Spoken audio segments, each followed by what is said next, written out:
এখন বাজে সকাল 9:34 আর এখন থেকেই তোমাদের সাথে ভিডিওটা শুরু করলাম। একবারে রেডি হয়ে তোমাদের সামনে চলে এসেছি আর একবারে রেডি হয়ে এসেছি, সকালের কাজকামগুলো সেরে নিয়েছি। তো কি হয়েছে জানো তো, এত তাড়াহুড়ো করতেছিলাম যে কোথা থেকে কিভাবে ভিডিওটা শুরু করব ঠিক বুঝতেই পারতেছিলাম না। তার কারণ হচ্ছে একজনকে ফোন দিয়েছিলাম, সে আর কি বললো যে 10টা পর্যন্ত জগন্নাথকে বাইরে রেখে দিবে। তো এর মধ্যেই আর কি যেহেতু 9:34 বেজে গেছে, তো এখনও বাসা থেকে বেরোতে পারলাম না। যদি যেয়ে ফিরে আসি তখন মনটা ভীষণ খারাপ হয়ে যাবে, কারণ জগন্নাথ দেবের স্নান বলে কথা, বছরেই একটা বারই জগন্নাথ দেবকে স্নান করানো যায়। তারপর আমি এই যে স্নানের থালিটা রেডি করে নিয়েছি, ফল নিয়ে নিয়েছি, আর এই ঘটির মধ্যে একটু তুলসী পাতা, ঘি, মধু এগুলো নিয়ে নিয়েছি, আর বাইরে থেকে দুধ, ফল কিনে নেব। হ্যালো এভরিওয়ান, নমস্কার। কি অবস্থা, কেমন আছো সবাই? আশা করছি খুব খুব ভালো আছো সবাই। আমরাও ভালো আছি তোমাদের আশীর্বাদে, ঈশ্বরের কৃপায়। আর তোমরা যে যেখান থেকে আমার ভিডিওটা দেখছো, তোমাদের সবাইকে অনেক অনেক ওয়েলকাম। আশা করছি ভিডিওটা ভালো লাগবে তোমাদের। যদি ভিডিওটা ভালো লাগে অবশ্যই পুরো ভিডিওটার সাথেই থেকো। আর যারা নতুন আছো, আজই আমার প্রথম ভিডিওটা দেখছো, যদি কোথাও এতটুকু ভালো লেগে থাকে অবশ্যই চ্যানেলটাকে সাবস্ক্রাইব করে আমার পাশে থেকে আমাকে উৎসাহ দিও। তো এই যে আমরা চলে আসছি, তো জগন্নাথ দেবকে তো মন্দির থেকে বেরো করে আর কি রাস্তার মধ্যে স্টেজ করে ওখানে আর কি স্নানটা করায়। তো আজকে যেহেতু অনেক পরে আসছি, আর সে কারণে আজকে অনেকটা ভিড় কম ছিল। আর প্রথম দিকে আসলে কি হয়, এত পরিমাণে ভিড় হয়ে যায়, লোকজনের ধাক্কাধাক্কি, আর অনেকক্ষণ লাইনে দাঁড়িয়ে থাকতে হয়। তো আমাকে একজন বলেছিল শেষ মানে লাস্টের দিকে যেতে। তো যাই হোক, আজকে ভালো হয়েছে, আজকে কোনো ধাক্কাধাক্কি নেই। তারপর সুন্দর মতো অল্প ছোট্ট একটা লাইন, তো এখানে দাঁড়িয়ে খুব সুন্দরভাবেই আর কি স্নানটা করানো যাবে। আর গত বছর কী হয়েছিল জানো তো, গত বছর একদম ফার্স্টের দিকে এসেছিলাম, তো ওই সময়টা অনেক ভিড় থাকে, মানে এত বড় লাইন ছিল যে অনেকক্ষণ দাঁড়িয়ে থেকে তারপরে আর কি স্নানটা করতে পেরেছিলাম। আর যারা বাসা থেকে আর কি এই যে দুধ, ডাবের জল, ঘি, মধু এগুলো আনতে পারেনি, তো এখান থেকে আর কি 10 টাকা দিলেই এক ভাঁড় করে আর কি কিনে নেওয়া যায়।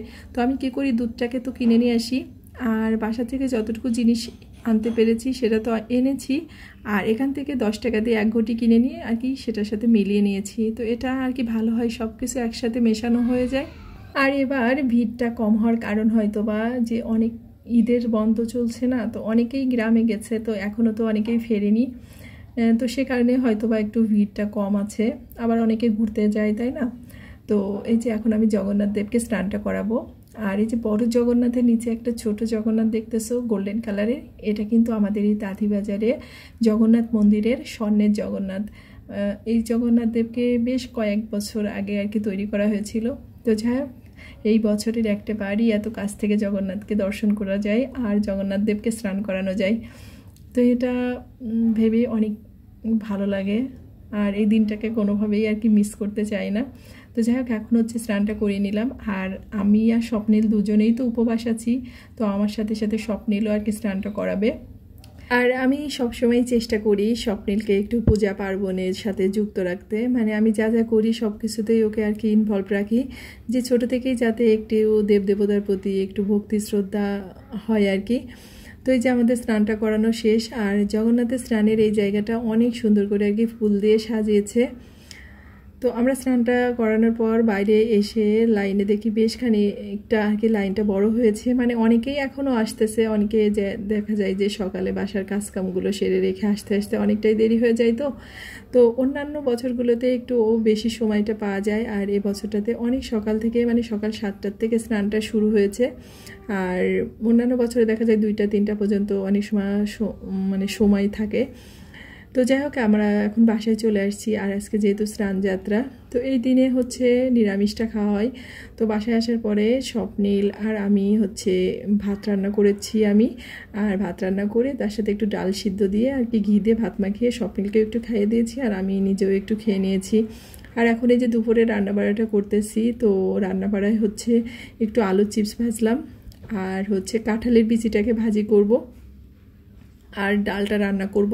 তো ডালটা রান্না করব, তো ফ্রিজে সেইভাবে কিছুই ছিল না, ভাবছি কি রান্না করব, কী দিয়ে ডাল রান্না করব।